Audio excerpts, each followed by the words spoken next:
Service Television Network some nice TV na lepalitana sanok seriba serulia kana batorumni Makokthongbasingi Wari hariba thorum siu meng tabiriba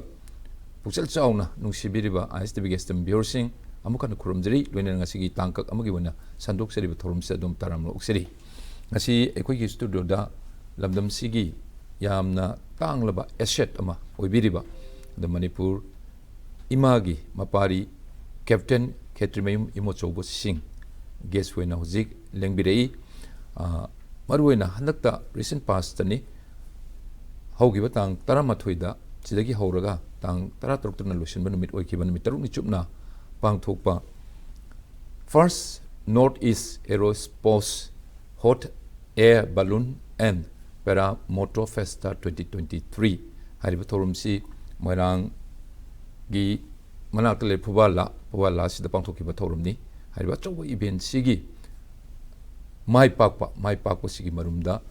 tamogi chowa responsibility and the contribution si koina kawa yararoi daba matam kudimakta indebted toina lamantondan lergadaba adugumba chowa mai pakpagi wari libiriba tamoni dawanga si Makokthongbasingi wari thoromse lengbirakpa yam nungaji adumbu taranok cheri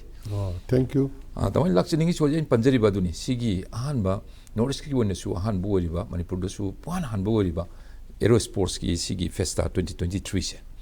masi pangthokpa matamda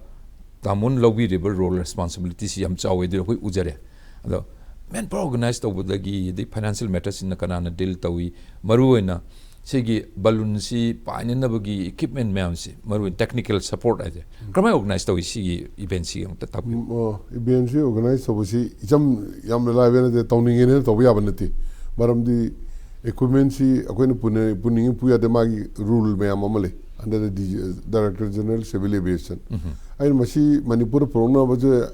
aina komai to ga da hane tawdi am tawning ga sa khudong ja baje financial support am daka ta ba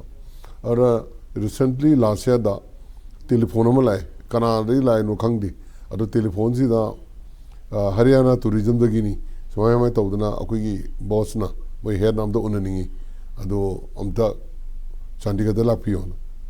अरे माने उन्हें की लोइनो मामा expenditure का कोई लोग चौजी के ला पियो ना अरे इस साल ले वारी साना रहे कोई पैसागी लोई पी गया फीस लोई पी गया अम्मा तो गया दूगा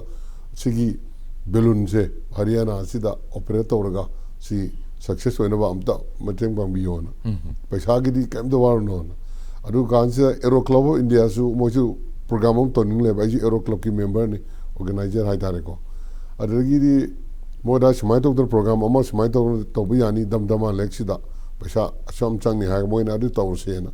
हाई बे कान फिक्स तो रे ऐने बैलून अरेंज हो रहा पैरा मोटर लो अरेंज हो कांच दा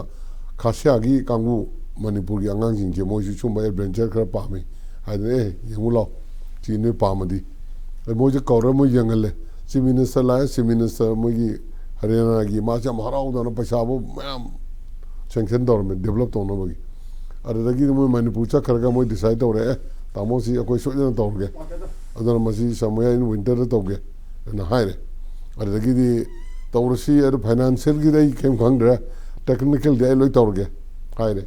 हाय भी देखी जो पंजाब तक की लाइबा मुझे पेरा मोटर से मकोई एसोसिएशन की प्रेसिडेंट जहाना आर्मी द जीएस पानर में आर्मी हेडक्वार्टर दा अदो आइगा मा का दिल तौर में फजना माने इमो नंगी एनी तो बोदा हाइरो लोई सपोर्ट हो गया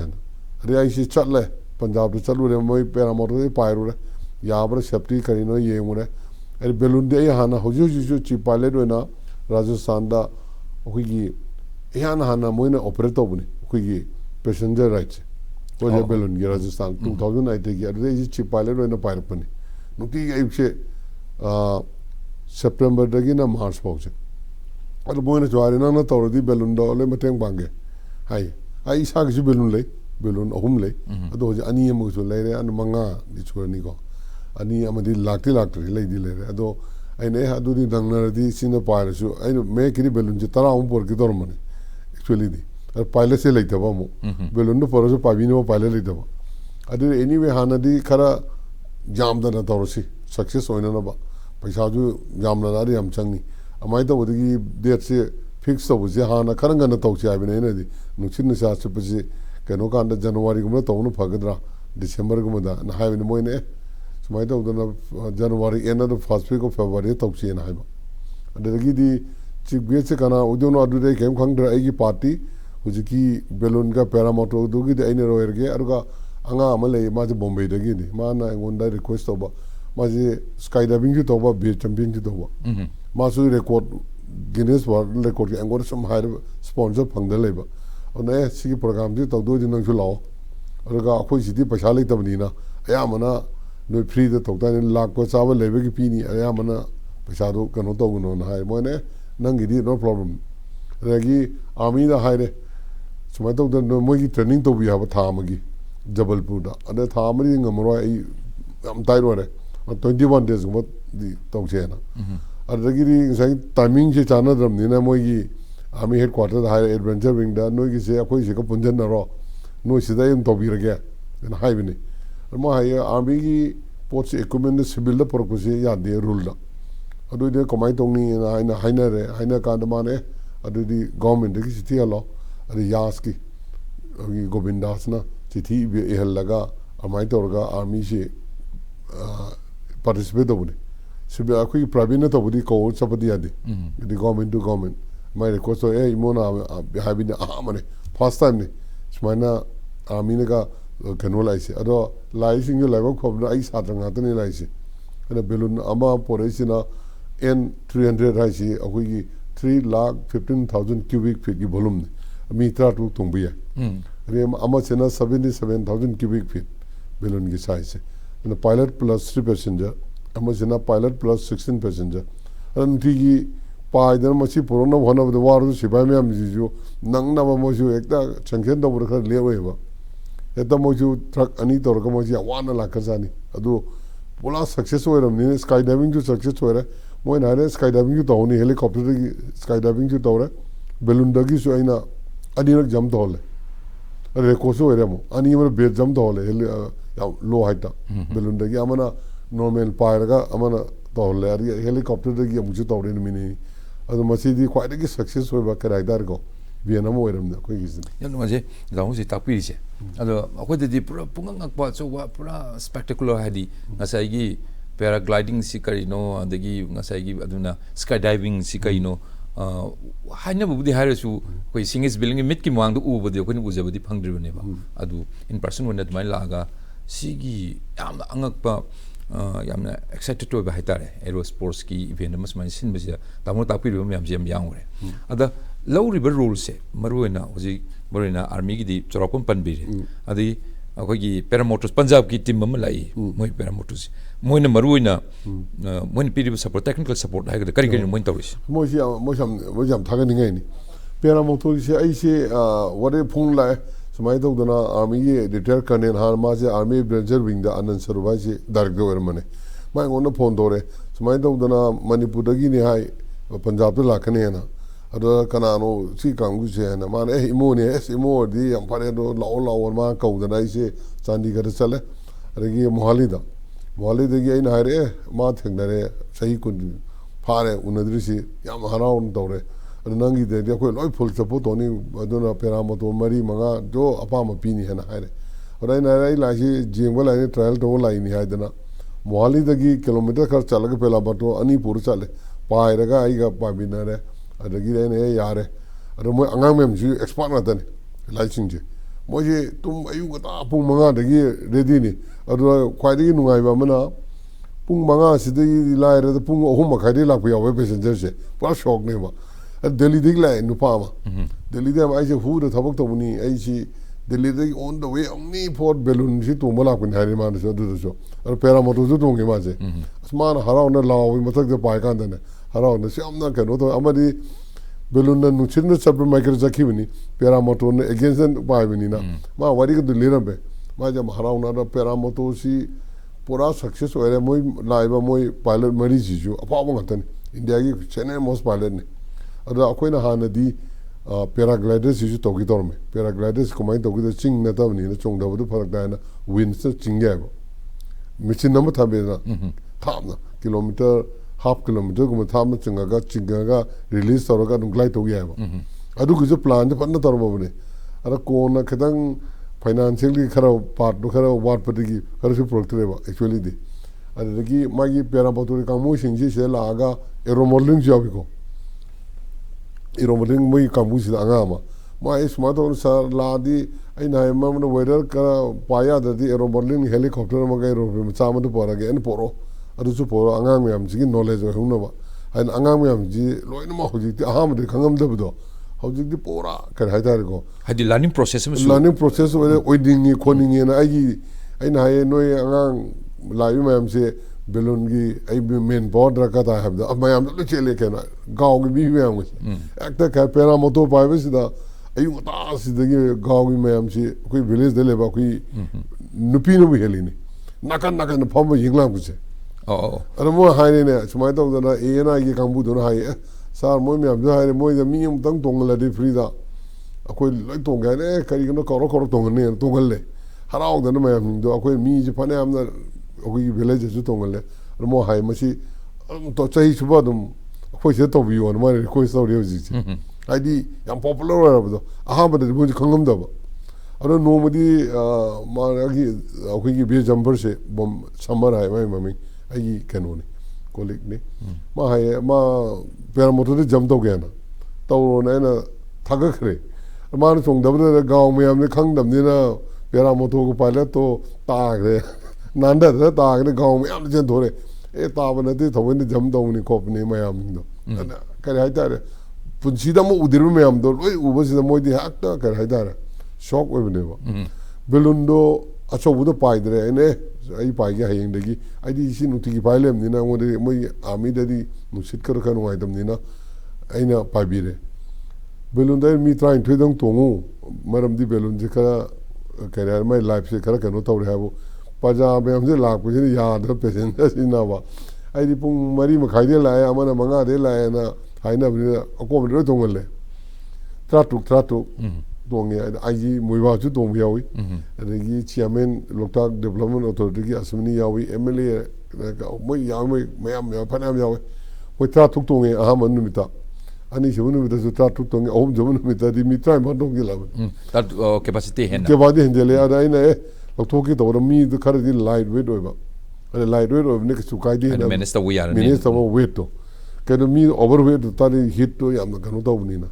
And a pipe did hide S locked out on the passion the key and a came Kiruka Matactana looked out on Passionba. And Makana Paragan to Sisiamu, Lian the Lakpa. I the hand taste of the Kangamina, Comaito do know. Why the looked out, sing with Takda, Nakandela with the sing the guitar, the Kanuta with the neighbor. Adana mo pera motor sina mo ko ne pa ngai ko bi ma no pa e bo pera motor round at the same time matam da ko ju pa re belon na ni do pa ngai da pera motor round pa do da pa to nge pe sen ja hara on la re village ma da pa village me am ju loi tholo yenge ana moi da ju pura kare hai tar asigi excitement ni si excitement mo hai mo live si do uzadri po da ma wow live ya sima yam thina hoji tam libi ko wari si de ni taje bade de wari si am excited ho yam nungai je do am impressive way ana sigi torku ma maru na sigi organize to hoji khasya ventures na hai se moi ju lak tan ko tan tamun sin ba to bi ba do yeng ko tan to wen hai se organize to si aina kanjaba matam da masha Manipur Aerosports Association haibama ade Khasya Ventures Private Limited natra Khasya Ventures moi team ji kramai to moi ji dam sorok pama moi background si kain tamo tai dam associate to reje ai si associate pudi loino mukti kanu nate to Khasya si moi si normally di moi na habida aham da khigi Brahma dagi tourist lakho me amje boot gya sa pagi bus service to ba Imphal dagi na moi na tharga Border gas box. Ha, do no mo se Imphal to Mandalay, Imphal to Yangon, mo main admaina mo se padana mo torme hai ado ji Brahma gi thingi bodagi mo shu kara down no vai tar. Main di mo na hawr mani padana mo na hona jabni aga masa se Manipur Aerosport Association jina January the form dor ko. Ara mo ga punjil laga mo ne se full masa se ne pura support ore. Anansin ama mayam jinje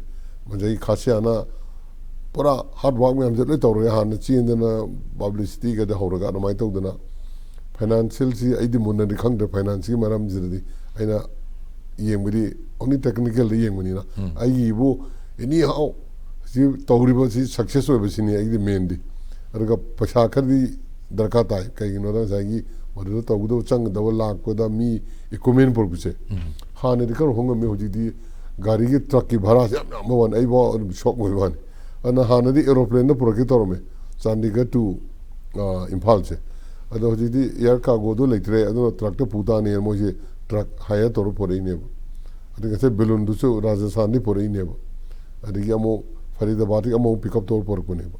और मैं तो दनारी का army की जो मो last moment the Bhopal लेकिन थोड़ी है ना ऐसा कि ट्रांसपोर्टेशन प्रोडक्ट तना से चीज पछांग आते नहीं तना फॉर एग्जांपल अरे ऐसा खासी आगा मसागा ये पुल लगा मेन कर हैता रे को पोस्ट सक्सेस में मोइन लो होना करे वो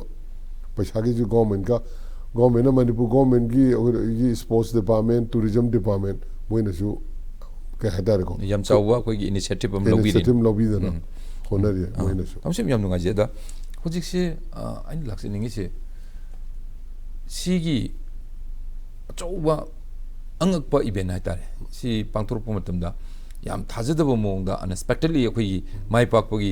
सक्सेस स्टोरी मोजि तमोग वरी सानरिनेबा अदा मणिपुर की क्लाइमेटिक कंडीशन टोपोग्राफी अदुगा जियोग्राफिकल फैक्टर पुनमक्सि येंबु मतमदा एरो स्पोर्ट्स से कोइना टूरिज्म प्रमोशन हाइबसिदा यामना एडवेंचरस ओइबा मी मैम टूरिज्म लाक्तोइने द एडवेंचर स्पोर्ट्स हाइ तार इन टर्म्स ऑफ मसी अखोइना रेफरेंसी एरो स्पोर्ट्स द पिजरिने इगिसे मसी डेवलप तौबा दि हंदक्ति यामनागा कोगी खुंगंग सिंगी खुनमी सिंग हराउदना येंबा ngakpa मोइने तोंबगी नुंगाइजबा मोइगे एक्साइटमेंट पीबुदि हौरबने बा इन्फॉर्मेशन मैम से अदो सिगी नुंगाइबा मैम angakpa मैम से यागदरा मणिपुर दा सि ग्रो तौबा यागदरा प्रमोट तौबा यागदरा मास कमाइना तौबा यानी सिगिसे ओइथोपा याब लेब्र से एग्जांपल अनगा पिजेगे बा एग्जांपल नि से हंदा के रिसेंटली आइना बरी पारे हाना दगी हंदा की रिसेंटली आइसे सिदा लाक्टंगे दा मध्य प्रदेश के टूरिज्म की लास्ट ईयर तो आइना पाए मोइगी हंदा के मंडू नम लेबर इंदौर दगी किलोमीटर चामु चलगा मंडू है प्लेस से कोई टूरिज्म डिपार्टमेंट टूरिज्म की डेवलप तो भी है पूरा कोई मणिपुर लाक्तो निको मसिगा अदा हाई चिंग चिंग वांगे बा 2000 वांगे सी लेवल दगी अदगा विलेज ना अबाउट 1500 मु down the level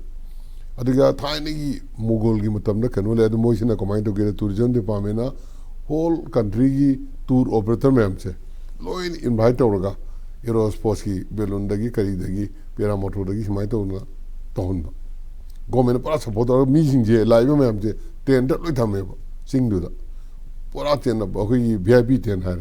यामना 5 star hotel style I न निमि तरानी पाई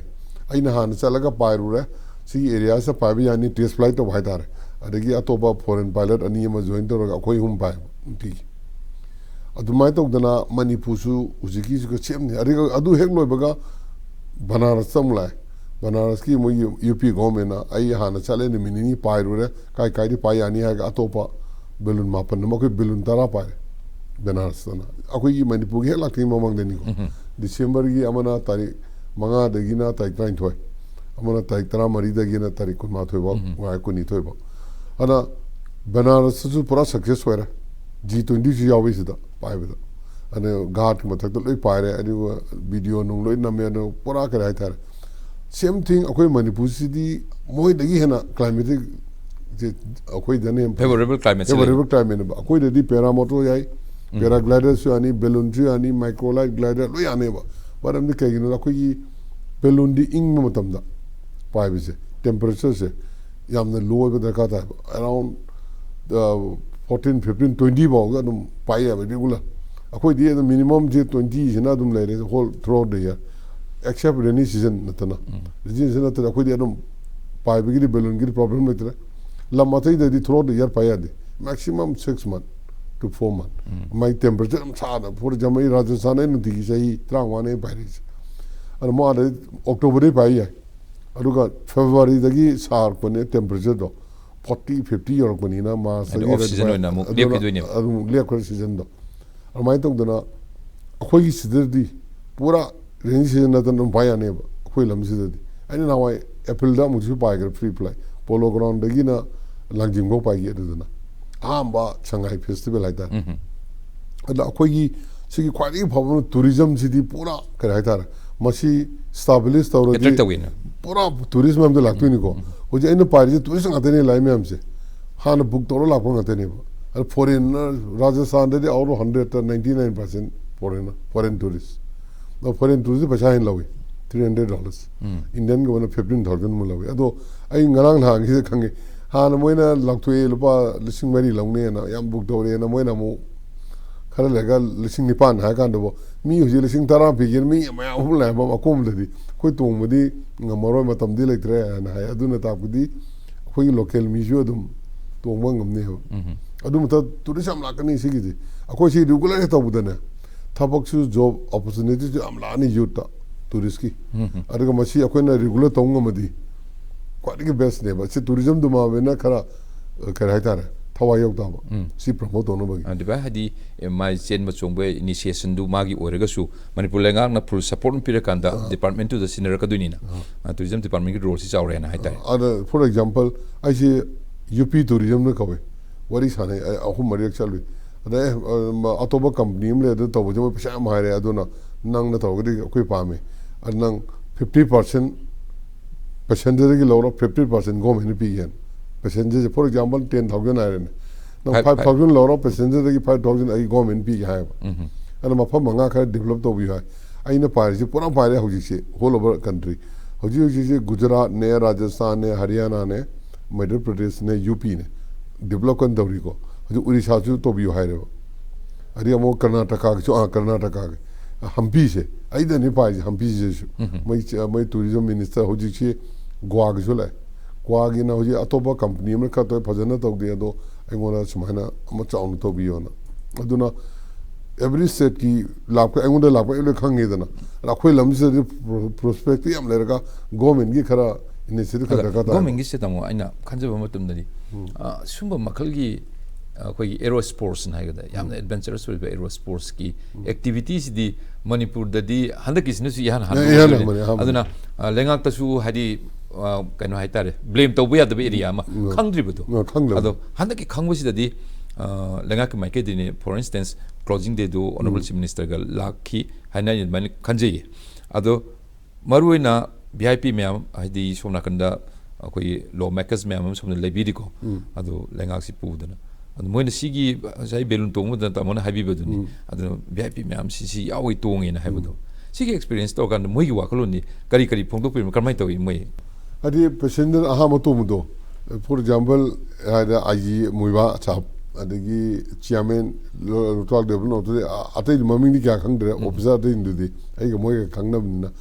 moi dar hanga su khang de kyam examen o yedo to muda machina mo kari to ka de have da akoi over the city da pa imphal city ma da pa bi lockdown ma da pa su yara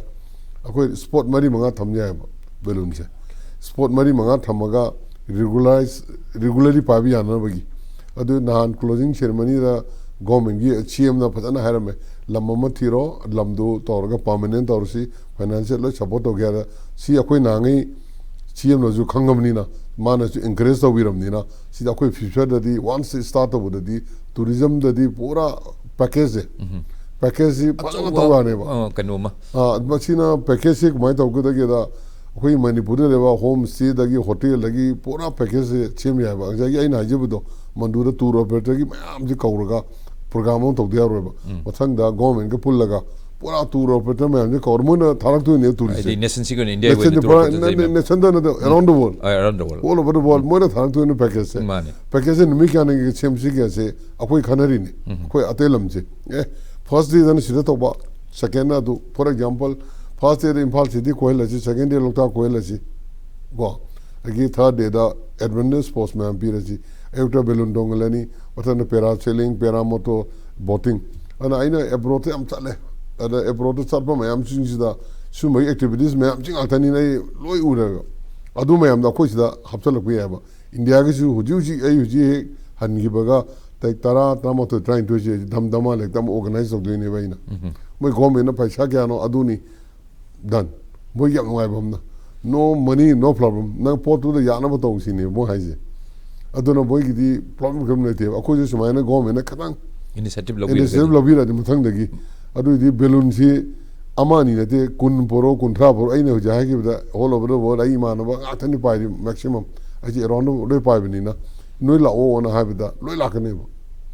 pelun kun tra pai je ba for example impan ji ti da pura ka rai thara anga ko mo du ni ba ma da na khatang sarkar na su khatang initiative lo di si tourist ki pura ka rai thara ko aku imani ada tourism chakwalan ba na akoina haibdi haidina di dum leiba adu kramai tawro thabak to onthok ka dege haibsi maru ina another subject amane hoji tamogi aerosports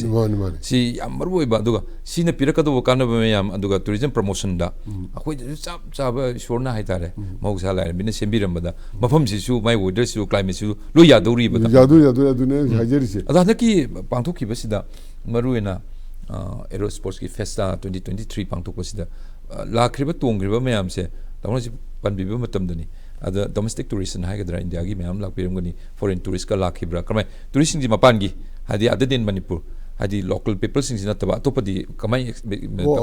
mapan degi lai mapan degi sam lai hana book Hyderabad de book dore Bombay degi book dore Delhi degi dore Guwahati degi tongi anagi sida mo je pung mari de lai ayuki nganna lai ba mo ahum as mo excitement ho jana lawo photo nam na moi kano thak chage kari gino harga ko seda package semba de am live do si jo ko government ka tana mom de ka package ko mai sem ni ari 3 days another 3 night 4 days for example 4 night 5 days naga 5 night 6 days my package si ki paisa sumi no mon se laini nomini su le ga si yang ni si yang ni han photo dang dong ne ba ai ne di si loi khang mani ai di lo photo le do na department ge hing tong akhang mi ge ju tana ba kha da ka ta ba locally ju khang ba pan de ge ju khang ba kumai to na tourist la ku do kumai to do no India government ge ju central government me am ju mo gi kaino piri ba maruina fooding lodging transportation aduga sport re tawgado we activity me am high package se loina ba ka doine ba first day si second day si third day si mani cm doine ba cm da kari yai ama do kama ya da jo ani shu da kuma pick up to ni me am je loina mo sengo dong ne ba ada sa tour operators sing si da ko na present to doine ba are tour operators in tourism am tharak to ne ba ana khoi gi di tourist one how gri economy si di bom do doine ba tourism sida aerosports ga tourism se ka pun gardi pura yarane ba ko sida for example ukul da de chiru leli sing mi kha changa to la se da kari adventure sports to bi sai da gi for example ko zip line am chingam da chap da war thamma zip line da bi for example makal do dubai de ga to ri ko dubai de chui ba ina to wi belun je ene su dubai de holdo mani che de taiwan de no holdo mani belun je 2011 da moi government chake yadrim ni tha ama ani le ri ni mari bang chalu re mi ji response lang un badagi ne mo don't worry money at extend your canon matam se bija ga mo le to bre kem to government amai to no Thailand da ju adigi Sri Lanka ai panam na adigi Indonesia Malaysia Malaysia re man Abdullah gi re mai misan pine to ri huji mo bi na koi loina mo khangna bani na brahma su chalu re mo ke loi yana mandiri manak to operate on emo yu lo chain dor bane ai je huji Vietnam gi ta to ni July de gi Vietnam government mo ida da su ko to bi on na akhi corona na ba de gi to gi bani ba ana ko investor su lai ado ai ga loi khangna le na ko ista su ai ni por pe ane ba mayam do ado ko develop to ba kai mo ro ba ada government kadang initiative logradi one hogradi mafam do yenga tourism sidi pura bomu de ado no sida leire maru ni equipment gi matang se projecti akoi upai leitabani na aduga hanba just introduction en haitare the trial ne amrom da trial basis ya gadra ya roidra pai ba yari bra mi singsigi moi gi interest se krai le kramai to yengom su changi and market thirapani en haitare ada equipment si maru na hojiki pangthoki ba thorum da technical support se oji tamno su panbi ba matam da army ka chubo role um leire paramotors gi punjab ki team se ma chuwa le ado si akoina se maroina tour operators ma'am kauni wari shani moina tour package semni tharakani adu di lambi apam di papa gateway avenue ni leire ba ada sigi ma'am si loina ba effort to yana na bagi akoi da su infrastructure di leita ba yaroi da balloon nama laiba si balloon si hoji size tang takpiri different sizes lai doi ni try to tongba mari tongba tara tok tongba kayam yam tangi balloon si balloon si lupa lakh yang khide hore lakh yang khide hore crore ahum makhai crore mari da hule aga balloon nama amalai akhigi seda atopa ama khakale aini porke na yam kanjaba aduna kari no hot airship and balloon si da airship Japanese style engine haba. Sini aeroplane no pair kan mala gaba helicopter no liya pasi jaba. Oh. So ai imanabi male anguna di law habni in do anguna season no na di ha mai tu sitter katani. Ado porque na kan honori ado poradi amu enu ngara. Ki kanu ga yeng muse ko changa ge yenge city ge na liya pasi jaba dum. Ha laptop ga phasana dum yenga maga ado dum pair ge su ne pair ga on the spot am halak pi abisi. Ada somda sigi huji pari si amna mo manual oibani na asidi mu laptop lesin tawu balloon gi khwai nungai ba balloon ge aeroplane ga mana da basina gina balloon ni nusina pu market chale ba halakte ba adon pilot no decide do ne pa gi basi da karma jaga da lane tor ga gi passenger shape oiba khot pa se balloon gi amana for example paramotor gi na para ma phum the same landing do ba balloon gi always go with the wind ada wind different layer do any channel layer do park adu direction to set okay sida duni tamona instructor wena haisi adugumagi background training du loi ba matung jaida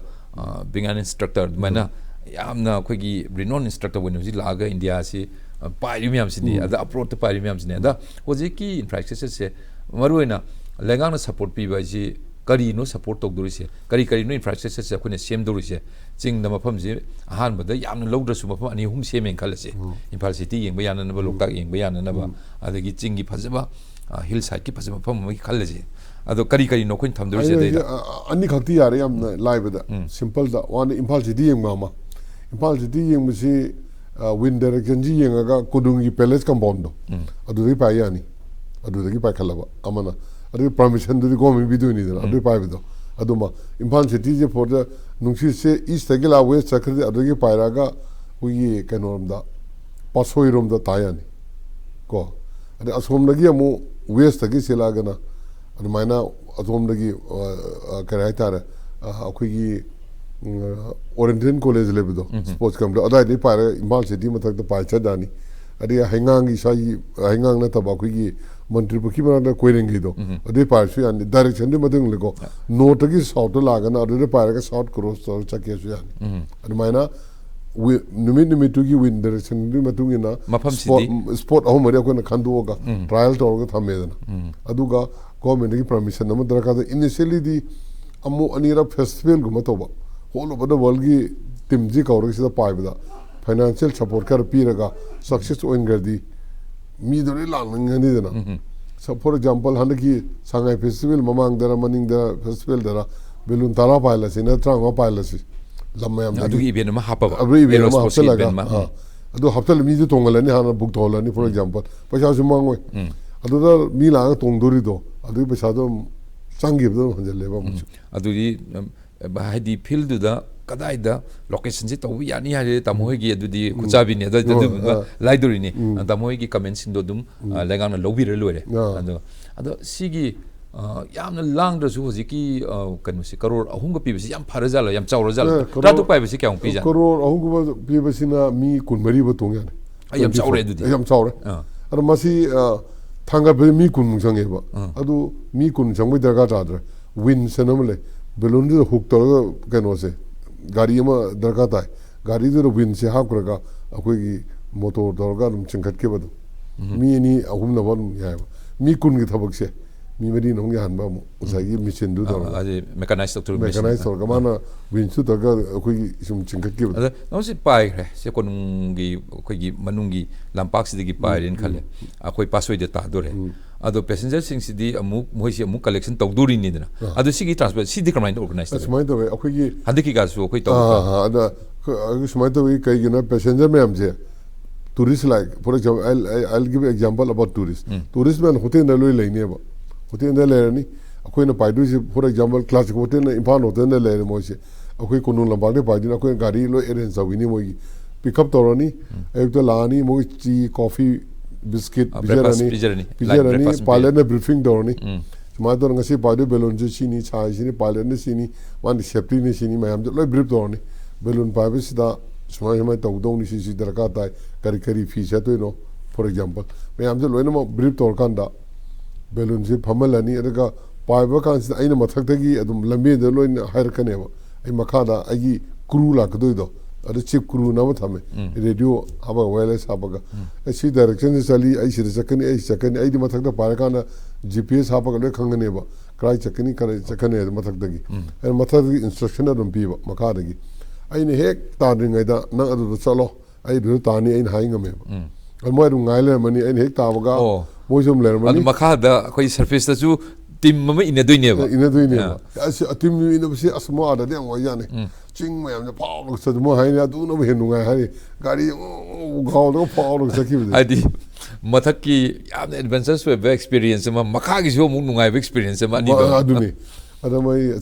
army training do nu ngai mai gari cha o truck to mi labu to ki thogel le sifai ni na kem hai de ba ado civil na tawtare public si ya de ba kari ge nai ka duni tinar ka duni ado akoi si de low khaw bu ka kan taw ni khai base ba low do mo tam de belon a chawu mo ta me gi lampa a chawu no field do da ka ta ni na low palinge mo tam de khatang pharak dai ado pai bi di ya ado magi area ni matung na loktak ta pai bi gi ke modra loktak ga ko ka haido ga tani mo pham da ta ba ya do le ado ni ado Imphal manung gi congested oibe area sigi kitang adusu adu mafam sing sorting out toroga yadoini si leida huji namon panbi matam da passenger amagi safety haije I think is really very important and madu ya maru we life si safety to si maru we pyre nungai badu di leirani phangani I'll get kind of adugi excitement to the whereas what about my risk ti am leidana ado kari no moina dress code kari akoi isa sok to khotan kai normally di akoi nupi gum ha for example phane chapa na sari chepa se khara ke no tok de comfortable de ya de khonggaw na to salwar gum che khonggaw mo chepa lisina khara haita re ka kan thokan jin chadong jin da chapal gum tong da ba leidana sam sang ga su sam du punjan ba mo smarter khara smart ti oitare da gi mo khara haita re ngak ta po che yan ba phata ba na ka na nusit kala kan da ki basket de tip of do mo tum da po to camera har sin ngak ta yam de camera ma pa na ta gro ngak ta mari du na lakhan ba ya ba khot ba su ma ji brief to we argi landing do mo tum da lep to ba kada khu je kana nen ni bend do ba ada handle jaw ma to pa na to pa ga shoulder je support to do maning da ma to brief se ben to ari yam nungai ba no handak si aina rajasthan na pa ngai da america ri ahlam la about 80 years sum tong ye no problem ma se ka hindi game we ado phone dore ngang da ma dam toning ye do atai na di lam dari tong lak te na aina ado ka su kai de hayang ayu lo ado ga ilc na amai to de ma se lai achang ba de khatang nuai de na ko na thangal changal ke ma mi ka bang mo de wor di inflation do mo tam na han changal le na tra ka na ko siri ka na bo tham manung da sma pa na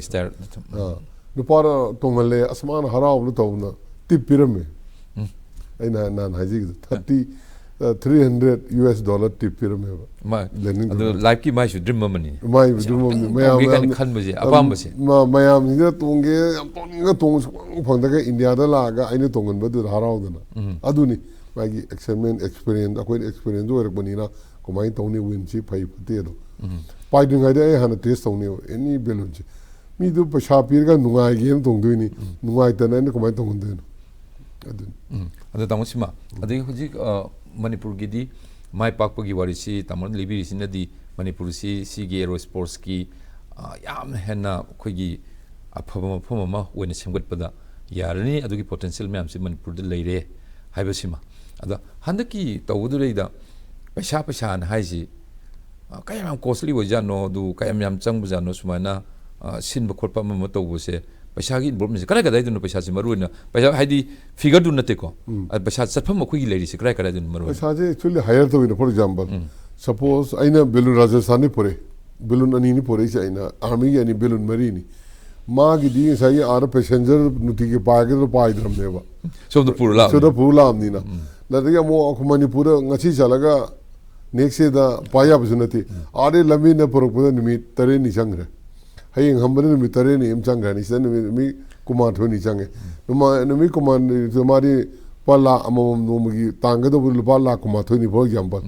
ma de pese phang mani na ma di do op to gram dina at least minimum pesa mo ju demand tor ko for example ma dan paramotor di paje ni minimum da pesa lo jera ga mo round tor ga adu ma da mo tractor mo ha pa ko por ko se wi kam changi punjab de por ni na adu da transport da pesa do adu da mo hiring adi pilot ki pesa am charge tor ko adu si equipment ki na shuma na ri ga mo gas ki paramotor ga petrol normal petrol na te ma de power octane 90 to 95 octane kano chi ne ri balloon ki chu LPG gas chi ne mo ju se da nitrogen ji phang da nitrogen jaw ri pa ya de balloon chu nitrogen me gwati de ki cheli ni gwati da mo hare lupa la ma security thamo cylinder nam de lupa so suni am tang tang is de delhi da de mo hoge ko ara pa rajasthan de hoge se de mo tang me go adu chu mo gwati de log de poche ara mo masa masa di or ga LPG gas chi ne propane chi na de phang da ni na LPG ko cylinder si di ko gas sa so da o mari sang re ga mo da aduna sa gi size do sa mo por ko tractor gi mo bharam lo re ana paisa ja dum kar hai tar expenses me india duni mo la aga lei bagi cha bagi mo le ko hotel da expenses equipment gi kangu du gi ni ko organization atai de du de yang jero en hajeri sina ho siki area dun maru area du gi skydiver har well pass lawi ma ade lakte ni bombe de lakte na por equipment the weight extra do kilo am lupa 550 lawi ai ne por kilo ni hele na taw ya de na 1100 lawi kilo ni extra ne na to anmaina ma parachute ma pu la pugi paisa do mu extra aduni paisa ji hadaki tamogi on your behalf akoi gi khangna chana mayam di kawiraga si events ta mai pa khra de na mayam su support am tobi adu hojiki adumaina skydiver apaba ma mumbai da best to ma laga smaina ma na mai su pajana soft to biram khol pa to bodo moi gi phi nunga de hanati karim da pi ba khol to ma ni smai to ma na hare as pera motor ri jam to re balloon sob ri jam to re adanga sa gi helicopter ri chung da ba kanen nakpa mayang hai che ma la sa da ha imo ai balloon da gi to re khol am to gi ha ga ma to so ma phang de na ma che mu nan si clothing ni mita helicopter gi um chung thare adagi ma extra parachute um pore aduga mo mabani do eno mo balloon da mo aisu ar balloon len to ro kan na chela ga mo balloon ama mo inflator ga mabani se um pukhala ga mo bezam to lin mabani mo balloon dagi mi kam thong mo pon na ti bse moju moigi target ma thamjar kan de achievement ki kari gi ma su tes bude lai ne ba le mo khong de mo helicopter la ma haina ra ga mo hayeng di no wale ga ma trial town mi ta ai la ge parachute pora ge ama haina re pare aisu pai ro ge aruga len tawraga timing do 8:15 da ma len taw ge hare pare na amu ATC gi officer su lab ko nimitu da aina belun dongale ma harawre ma hari aeroplane ma len taw duri adu to kan taw na ma ga lewana ga ATC ga mo haina re aina mo pakher kar di mo sai aeroplane ma laktori do man ma bani jam tawre praja mayam du jo bo udir ba mayam do mayam mamang du da gi belun du take up tawre ma bani jam taw du di praja mayam si di milam da kanam do no diri ahamane ba du Money jump to it. Han ba habi says the angak pokuding moxe. Han baga angak poga han baga angak poga mayam do. I koi gi habidi Manipurgi miyam sidani maruina. Adugi nungai basu yaur excitement mayam mama angak po mayam do. Utpiri ba the piri ba sigi achawa kanunida. Masigi gift ni na haitare tamugi site gi. Adamo handaki siliba maruina masa aduga moigi Khasia Ventures adamain torogo moji pullaga sinjari basigi dorokpase sida tamogi wenadi hariba Khasia Ventures na masa se je part of the organization adumaina yawbra natraga tamogi wena karmaina involve torin tamo torise in terms of side payment men fee nung tamogi sumaji professionally torponi khar dilai duini dina karmaina to tamogi hoji bog der mo ndari paisa ga fee kem wari chanadre ado ai di main no gi project success hoina hona gi badu godani podo ainu pore mayam hindu moi pibum thokpa mokhi mai belun gi do hoji bogdi moi advance khar pi ga loi lak ni na ade anyway loi pi ni ha ga mai gi fees nu ma madudi adigi maruina achowa army gi moi gi side ma yawri adventures moi gi wing ma ado army gi yaw moi gi support se kayam yam tawi moi di adu moi gi appreciation moi di kari moi comment se kari le moi am thaga ni ngai ni moi am thaga ni ngai ni ai army ko headquarter ko re discuss to re komai to sige komai to ge ai hana sila tenge da ai ga army headquarter da famma ga ai ga loina mo sinare helicopter da smai pi rage paramotor su adigi skydiver smala ani balloon su pi rage ai ga hana khana raga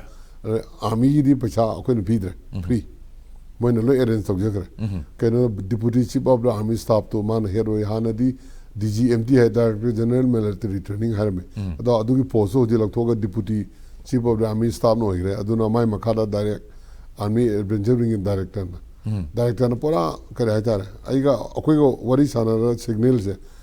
अदु one ngangna da bini yes no ngata ne ba green red ke no ngata ne man message sare ngang 11 thare imo green JS1 ong thare imo green na ami ek param da khang de mayam hange sidasu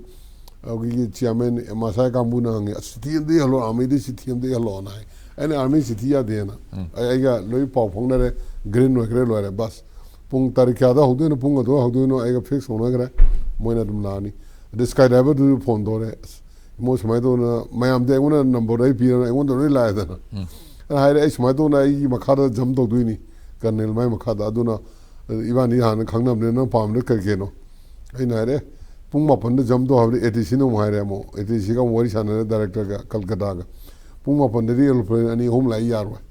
अन time जिका या traffic तो मुझे दे traffic केन अखोइ तो दुसी का ILS का exactly मपारा था coincide तो अदन मो सिने प्रॉब्लम मारे अदु दि फारे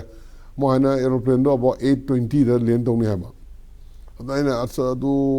मोइना 8 लो छलो 8 फरक तारे 830 द तो बिरो अदुगा 830 द पूरा ग्राउंड हो लगे अदु डाइवर्ट तबरु समय तौर से हाइनरगा एसओपीएम सेमे एसओपी दु सेमगा आर्मी ने सुथारे मोगी कलकत्ता सुथारे नॉन टर्म डिक्लेयर तौर this particular area this time ballooning this time to paramotor this time for sky diving this time से मैं हम लोग एरोप्लेन की पायलट में हम एयरलाइन में लोग डिक्लेयर तो नहीं नॉन टर्म है से अदा हनकी एक्टिविटी में हम सी याना की पोट खुदी मक्सी कोइना तामोगी सुपरविजन बखा द लोइन पांथोक अदा आर्मी दि मोइ दि क्रमाइ तोइ मणिपुर सुमाइ पांथोक मोइ गी मोइ दि याम हराउरे कइनो नो तौरे मोइ सु मया पब्लिक न सु यामना एप्रिशिएट तौमनि ना जे आर्मी हेडक्वार्टर न सु जी एंगुंदा हे हनगिबा चते यादि द मोइ थैंक्स कनो तौबा अदुगा थैंक्स गिविंग सु अदु मथकता मोइने तौरब सपोर्ट जी बड़ा सपोर्ट नेबा मोइसु ओजे हाइबिरि दुनि मोइ गिदि यानगिबदो यानखर गिदि लोरे अदुगा यानखर बमतुंग ददि अतै तै गिदि मोइने दुम प्यार तौखिबा हां कइनो मोइ दि वादे अदु दा से थि बिदर का दारे सिग्नल यस नो आता नेबा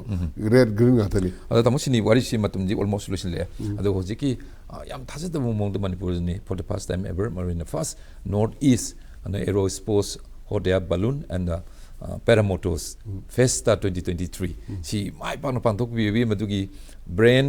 behind the success satare tamonu boi bi base sigi congratulations at the ngai be punamok tuni phongdok saning ba tamosi manipur miyam gi mochin jeragani tamosi hajin mada tamosi maruina hoji hot air balloon haibasi training si loiraga pairapasi hours se chali tamu 2872 khar kuirabagi record ni ado hojiti helamani ado glider gi su launches story 5276 launches of flights including instruction flying the microlight 126 hours loin bok yauri ado achievement se dong hoji pawda so far mayam am hoji DGC gi makha da tawri ba kholi ba mayam se ado kitang tamogi background and achievement se kitang panbiramone o ai haje ai se hoji se अखोई से regular operator भी आना बायना आई शो apply तौरे non schedule operator on hot air balloon और AOP है एयर ऑपरेशन परमिट है ना आई अप्लाई तौरे होजी आई खमना अंदर की थाना नेक्स्ट मंथ फंगनी और फंगनी अखोई की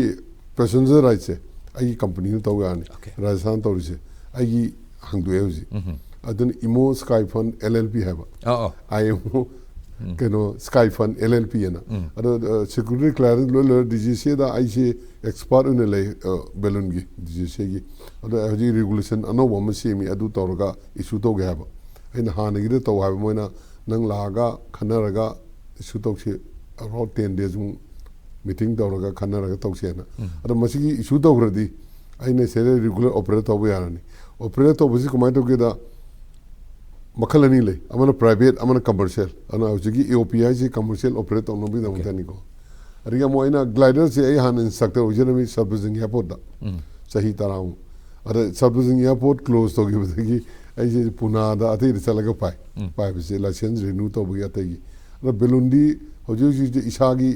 di private una lebenina ai AOPG pamga commercial oiradina adu dagidi waro aisu Rajasthan operate toge Manipur su tawji manaraga government ka tawga operate toge khali naro mayam amasu aina training tawbiraga moi mayam jo future gi kar hatar ko ame tawbige khali training chu aina handak se moi manga student pilot license exam lawe puna da gliding chene puna DGC da la Manipur de moi ani yawe angang nupam cham nupim cham ga aduna hojik se handak ki sahi sidadi something kar hatar ko kharcha una कोई किसी operate तो भी आना बगी अरे आई माना बा ऐसे हो जो से साउथ ईस्ट एशिया की हो ना प्रमोट होना बा ना कोई ताइवान दगी ने अदुगा वियतनाम दगी ने थाईलैंड ना कोई पुल लगा कमिटी में से में ग्रुप में